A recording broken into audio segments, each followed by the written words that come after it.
추적 비가 내리던 지난 5월 12일 오전. 경기도 화성시 제2서해안고속도로 하행선 방면에서 위험한 움직임 하나가 포착됐습니다. 주행 중이던 SUV 차량 앞으로 한 승용차가 불쑥 끼어든 겁니다. 어머. 그리고 결국 두 차는 충돌하고 말았습니다. 영상 앞부분을 보면 사건의 진실을 알 수 있습니다. 정상적으로 도로를 주행하고 있던 SUV 차량. 갑자기 신음이 들리더니 이내 차가 중앙분리대에 부딪히고 맙니다. 좋은 게 아니네. 그러니까 운전자한테 무슨 일이 생긴 거죠, 이게? 그러네. SUV 차량의 운전자가 운전 도중에 갑자기 의식을 잃고 쓰러진 거였는데요. 어머. 그런데 다행히도 이를 목격한 한 승용차 운전자가 사태의 심각성을 파악하고 더 큰 사고로 번지는 걸 막기 위해 재빨리 자신의 차로 그 앞을 가로막았던 거죠. SUV 차량 운전자가 의식을 잃어서 중앙분리대를 계속 긁으면서 갔는데 다른 운전자들은 상황을 잘 모르니까 피해갔습니다. 하지만 정말 다행히도 이 승용차 운전자가 이 상황은 피해가면 안 되는 상황이다 라고 생각하고 이걸 막은 거죠. 그러니까 지금도 계속 차가 밀리고 있잖아요. 그러니까. 그리고 그의 처치는 거기서 끝이 아니었습니다. 가까스로 차를 멈추긴 했지만 운전자가 의식을 잃어 이미 몸은 조수석 쪽으로 기울어진 상태. 어머. 그래서 이분이 나와서 차 유리를 깨려고 하는데 뭐 그 유리가 쉽게 깨집니까? 마침 또 다른 시민 영웅이 등장하면서 그 차량 운전자가 사고 현장을 보고 망치를 건넸고요. 그제서야 그 망치로 유리를 깨고 차 안으로 들어가서 운전자를 구할 수가 있었다고 합니다. 와. 시민 어벤져스네요. 한 분이 아니라 정말 여러분의 어떤 지원으로 좋은 일이 생겨난 거네요. 절체절명의 순간에 등장한 도로 위의 영웅 소식이 알려지고 일명 고의사고 의인이라 불리게 된 주인공은 한영탁 씨로 밝혀졌습니다. 이후 한영탁 씨에게 한 기자가 어떻게 그럴 수 있었느냐는 질문에 그 상황에서는 누구나 그랬을 겁니다. 모두 무사해서 정말 다행입니다. 라며 이런 관심들이 부끄러울 뿐이라는 말을 남기셨다고 합니다. 이 각박해진 세상에도 희망은 있었습니다. 위기의 순간에 등장해 따뜻한 손길을 건네는 전국의 모든 의인에게 프리한 기자들을 대표해서 말씀을 드립니다. 정말 고맙습니다. 아름다운 청년 김선우. 10월 3일 오전 3시 늦은 시각 20살 대학생 김선우 씨는 아르바이트를 마치고 집으로 향하고 있었습니다. 그런데 혼자서 힘겹게 수레를 끌고 오르막길을 오르는 할머니를 보고는요. 할머니, 제가 도와드릴게요. 두 팔을 걷어붙이고 할머니에게 다가갔습니다.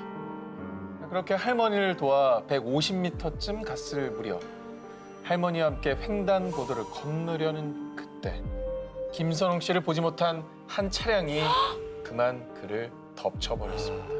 아니. 근데 이건 정말 너무 가슴 아프다. 김선웅 씨는 머리를 심하게 다쳐 병원으로 긴급 후송됐는데요. 하지만 정말 안타깝게도 사고 이틀 만인 10월 5일 결국 뇌사 판정을 받게 된 그리고 그 누구보다 큰 슬픔에 빠진 가족들. 그런데 김선웅 씨의 아버지와 누나는 정말 어려운 결심을 합니다. 아들 선웅의 장기를 기증하겠습니다. 가족들이 이 같은 결정을 내린 데는 슬픈 사연이 또 있는데요. 김선웅 씨가 6살이던 2004년 불의의 사고로 어머니가 식물인간 판정을 받게 됐고 3년간 병마와 싸운 끝에 2007년 안타깝게 하늘로 떠난 그의 어머니. 그런데 그때 우리가 다른 생명을 구할 수 있다면 엄마도 하늘에서 기뻐할 거야. 그의 아버지와 누나는 아픈 사람들에겐 희망을 안겨주고자 장기 기증 서약을 했고요. 선웅 씨를 떠나보내며 가족들은 또 한 번 숭고한 결정을 내리게 된 거라고 합니다. 아이고.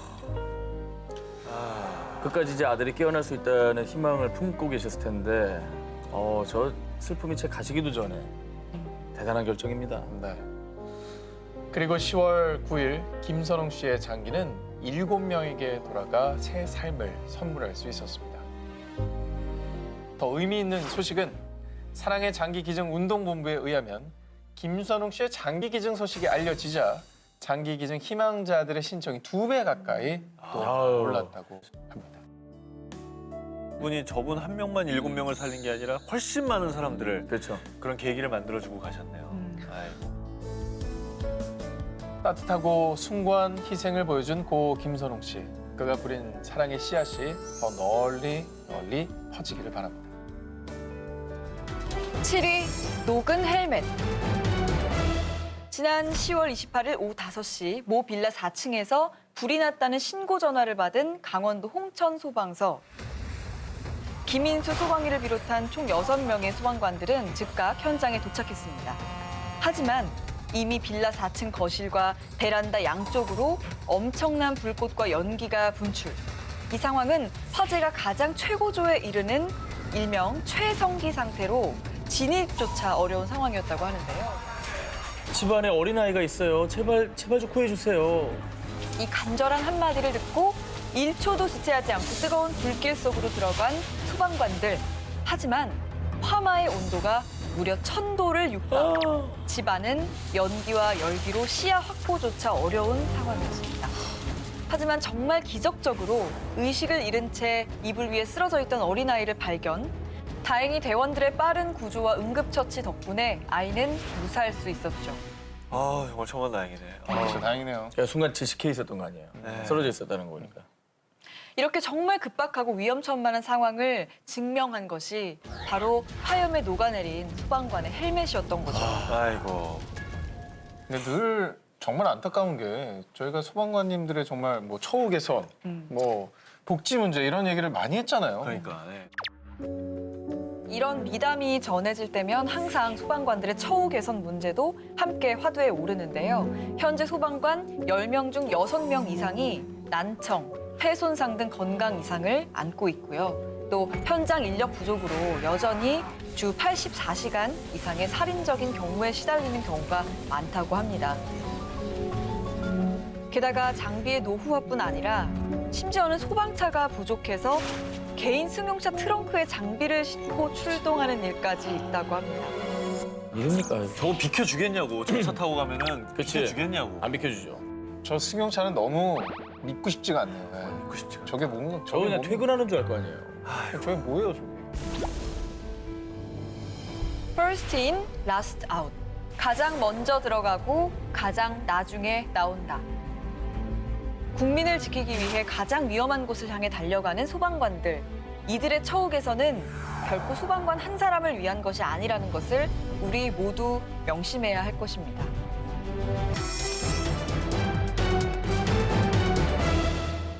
(1983년부터) 오랫도록 이어진 내전, 상처 그리고 아픔으로 얼룩진 나라 남수단.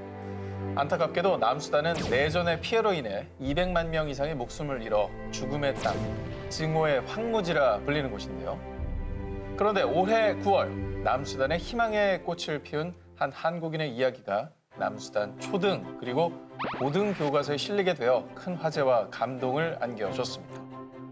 자, 그 주인공은요, 2001년 총성과 피로 얼룩진 남수단 북서부의 작은 마을 톤즈에 정착한 고 이태석 신부. 이태석 훌륭한 신분이죠. 영화도 나왔죠. 예. 네. 그는 그곳에서 톤즈 사람들에게 가족 그 이상의 존재가 됐습니다. 특히 톤즈 아이들에 대한 사랑이 매우 각별했는데요.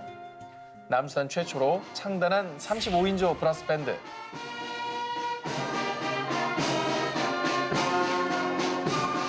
음악을 통한 교육으로 소년병들에게 총 대신 악기를 쥐어주며 전쟁으로 지친 아이들의 마음을 위로해주기도 했습니다.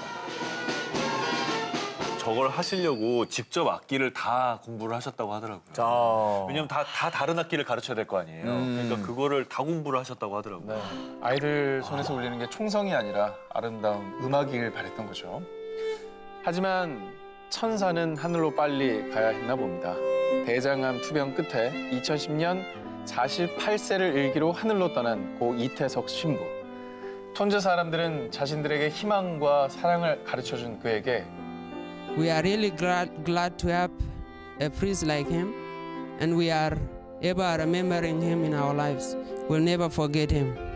저 슬퍼하는 모습을 봤던 것 같아요. 그러니까요. 영상에서. 진짜 너무 슬퍼한다. 사람 같지 않고 진짜 천사 같아요. 네. 그죠? 자, 그리고 정말 더 뜻깊은 소식도 있습니다. 그가 뿌린 사랑의 씨앗이 열매를 맺듯 제2의 이태석 신부를 꿈꾸는 이들도 있는데요. 그가 졸업한 의과대학에 나란히 입학한 토마스 타반과 존 마인 두 청년은 훗날 고국에서 그의 뒤를 이어 봉사의 길을 걷겠다는 포부를 전하기도 했습니다. 정말 그 신부님 한 분이 뿌린 씨앗인데 그 정말 봉사의 마음이 두 분한테 이제 간 거잖아요. 그렇죠. 너무 좋은 소식인 것 같아요. 또 저 두 분의 제2, 제3에 또 저 두 분들이 나오고 계속 이제 긍정과 희망의 메시지가 이제 전파되는 거 아니겠어요? 수단의 슈바이처이자 톤제 성자로 불린 고 이태석 신부. 어떤 어려움이 닥친다 해도 그들과 함께 있어주고 싶습니다. 그가 남긴 기적과 희망의 울림은 앞으로도 계속해서 울려 퍼질 것입니다. 인도네시아 지진 영웅. 2018년 9월 인도네시아에서 열린 한 장례식. 수많은 사람들이 슬픔에 잠겨 떠난 이에게 깊은 애도의 뜻을 전했는데요. 거수령 나라고 있네요. 군인인가요? 21살 청년 안토니우스 구나완 아궁. 그는 무티아라 SIS 알 주프리 공항에서 비행기의 이착륙을 통제하는 관제사입니다. 지난 9월 28일 평소와 다름없이 관제탑에서 근무 중이었는데요. 그런데 갑자기 관제탑이 심하게 흔들렸고 곧바로 벽에 금이 가기 시작했습니다. 2018년 최악의 재난으로 손꼽히는 인도네시아 강진이 발생한 건데요. 규모 6.1과 7.5 지진이 연달아 일어났고요. 강진으로 인한 거대한 쓰나미는 한순간 술라웨시 섬을 집어삼켰습니다. 2,000명에 육박하는 사망자와 무려 10,000명의 부상자가 발생. 정말 끔찍한 재난의 순간이었죠. 일촉즉발 위기의 순간. 당장 나와! 거기 있으면 죽을지도 몰라! 먼저 가, 곧 갈게. 아유. 이 관제사 아궁이 끝까지 나가지 않은 이유. 당시 활주로에 이륙을 준비 중이던 비행기 한 대가 아궁의 눈에 띈 건데요. 이 비행기에 탑승한 승객과 승무원은 무려 150명. 활주로에 대기하는 것도 위험했지만 만일 관제사의 지시 없이 이륙했다가는 다른 비행기와의 충돌 가능성도 있는 상황. 그래서 그는 끝까지 남았던 거죠. 부천한 직업의식, 책임감. 여객기 6231편 33 활주로에서의 이륙을 허가합니다. 드디어 떨어진 이륙 허가 교신. 관제사 아궁의 지시로 150명이 탄 비행기는 무사히 이륙할 수 있었습니다. 아, 진짜 다행이다. 와, 다행이네. 그런데 말입니다. 비행기가 떠나자마자 관제탑은 금방이라도 무너질 것처럼 심하게 흔들렸고요. 결국 아궁은 4층 높이의 관제탑 창문에서 뛰어내렸습니다. 하지만 그 충격으로 큰 중상을 입게 된 아궁. 병원에 도착하기 직전 그는 그만 숨을 거두고 말았습니다. 인간이라면 공포감을 느끼고 피할 수밖에 없는 거죠. 그렇죠, 본능적으로. 근데 그 순간에 눈에 띈 비행기 안에 승객과 조종사 이분들을 살려야 생각을 한 되겠다는 거죠. 의식이 없었으면 아마 저러지 못하셨을 겁니다. 이륙을 허가합니다. 이게 그가 마지막으로 남긴 말입니다. 이제 관제사 아궁, 당신의 천국행 이륙을 우리 모두가 기도하겠습니다. 태국 기적의 생還. 지난 6월 23일 태국 북부 치앙라이 유소년 축구팀 무빠 소속 소년 12명과 에카폰 코치는요. 인근에 있는 탐롱 동굴을 관광하기로 했습니다. 그런데 동굴 안으로 들어가자마자 엄청난 폭우가 쏟아지기 시작했고요. 순식간에 동굴 내 수위가 높아져 물바다로 변했습니다. 이렇게 13명의 축구팀은 어둡고 깊은 동굴 한가운데 고립되고 말았습니다. 태국의 해난 구조팀은 곧바로 동굴 수색 작업에 돌입했습니다. 그리고 전 세계가 대동단결, 영국 동굴구조위원회와 호주와 미국, 이스라엘에서 온 잠수 전문가들이 수색 작업에 가세했습니다. 또 한국과 독일을 포함한 수십 개국에서 통신 장비와 배수용 펌프 등을 현장에 지원했습니다. 저 때는 세계 뉴스가 일단 그분들의 생사를 확인하고 시작했던 거죠. 그렇죠. 네. 전 세계 헤드라인을 장식했었죠. 네. 그런데 당시 태국은 우기, 하루가 멀다고 내리는 비로 수색 작업이 일시 중단되기도 했습니다. 그러나 소년들을 구조하겠다는 사명감 하나로 흙바닥에서 쪽잠을 자면서 임무에 충실했던 구조대원들. 이들의 노력이 드디어 하늘에 닿았던 걸까요? 실종 열흘 만에 코치와 소년들 13명 전원이 무사히 발견됐습니다. 대단하다. 그 뒤 최장 800m, 폭이 60cm밖에 안 되는 동굴 통로에서 빠져나오기 위해 소년들은 구조대원들에게 직접 수영과 잠수를 배웠고요. 결국 17일 만에 13명 모두 전원 구조가 됐습니다. 다행이었죠. 정말 너무나 건강해서 놀랐죠. 조금이라도 조금 문제가 있었으면 어떨까 굉장히 걱정을 했었는데 여기에 에카폰 코치의 빛나는 기지가 숨어 있었습니다. 천장이나 종유석에서 떨어지는 그나마 깨끗한 물을 마시도록 했고요. 또 공포에 떠는 소년들이 안정될 수 있도록 매일 1시간 넘게 명상을 가르치기도 했다고 합니다. 모든 사람들이 만든 기적이 아닌가 싶어요. 2018 진짜 영웅의 귀환. 1980년대 홍콩 누아르 영화 전성시대를 이끌었던 톱스타이자 우리에겐 영웅 본색 그 자체인 주윤발. 그가 국내 팬들을 깜짝 놀라게 한 발표. 제 사후에 전 재산의 99%를 기부하겠습니다. 정말 놀랍게도 56억 홍콩 달러, 하나로 약 8,100억 원을 기부하겠다는 의사를 밝힌 겁니다. 저게 쉬운 일입니까? 진짜 아니 일단 그 돈이 얼마나 큰 돈인지 잘 모르겠어요. 그러니까. 뭐 가늠도 안 되고. 가늠이 안 돼요. 제가 뭐 얼마 전에 기부했다고 얘기를 들었는데 저의 8,100배를 하셨어요. 알리지 맙시다 우리. 우리가 아니, 건 알리지 어마어마한 말자. 분이에요. 전기자도 어마어마했거든요, 예. 솔직히. 8,100배를 했어요. 이거는 뭐 슈퍼맨이죠. 그러니까. 예. 진짜 영웅, 기부 영웅으로 등극한 주윤발이 이렇게 결심을 하게 된 배경. 투자의 귀재라 불리는 미국의 사업가 워렌 버핏과 세계적인 IT 기업 M사의 창업자 빌 게이츠를 본받아 사회 환원을 결심하게 된 거라고 하는군요. 그리고 그가 이렇게 멋진 영웅의 기부를 보여주면서 다시금 화제가 된 게 있는데요. 평소 그의 수수하고 검소한 정말 동네 윤발이 형 같은 모습. 오. 배낭을 턱 맨 채 버스와 지하철을 이용합니다. 와. 근데 지하철 사진이 많아요, 저분은. 그리고 우리로 치면 최고 탑스타가 옆에 그냥 이렇게 서 있는데 그렇죠. 쳐다도 안 봅니다. 다들 어디 내릴지만 보고 있는 것 같아요. 그러니까 자연스러웠던 거죠, 저 모습도 이제 그렇죠. 시민들도. 그리고 매달 아내에게 한 달 용돈으로 800 홍콩 달러, 약 11만 원. 진정한 노블리스 오블리주를 실천하는 주윤발. 기부 영웅답게 돈은 내 것이 아닌 잠시 내가 보관하고 있는 것일 뿐이죠. 자, 다음 특종입니다. 이번엔 남수단 마반주의 작은 마을 분주로 떠나보겠습니다. 매일매일이 전쟁터 같은 이 생사의 끝에서 의술의 꽃을 피우는 한 사람. 바로 남수단 남동부 토리 출신인 아타르 아다하 박사입니다. 1997년 폭격이 오가는 내전의 한복판. 수단의 블루나일주 쿠르묵에 정착해 약 12년간 병원을 운영하며 양진영의 부상자들을 치료해온 그. 하지만 분쟁이 더욱 심화하자 어쩔 수 없이 그는 이곳을 떠나게 되었는데요. 그런데 2011년 남수단 마반주 작은 마을 분주에 도착했을 당시 그가 마주한 것은 폐허가 되어버린 마을이었습니다. 하지만 아다하 박사는 이대로 죽어가는 사람들을 내버려 둘 순 없어. 절망 대신 그는 이곳에서 희망을 찾기로 했습니다. 그 어떤 지원도 기대할 수 없는 상황이었지만 직접 수술 테이블을 만들어 미약하게나마 수술실을 갖추고 그의 도움을 필요로 하는 난민들에게 인수를 펼치기 시작. 어느덧 올해로 8년째 남수단 분주에서 희망의 등불이 되고 있다고 하는데요. 정말 뭐 존경이라는 말이 모자랄 정도의 네. 봉사를 하고 계신데요.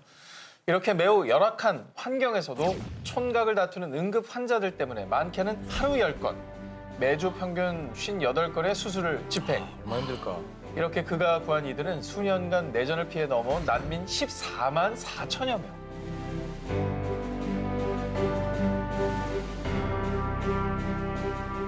자, 그래서요, 그의 휴머니즘과 아름다운 희생 정신이 널리 퍼져 올해 10월 난민 보호 활동에 헌신한 공로로 유엔의 노벨상으로 불리는 난센 난민상을 그가 수상했다고 합니다. The world has to continue searching for peace so that we'll have a better place.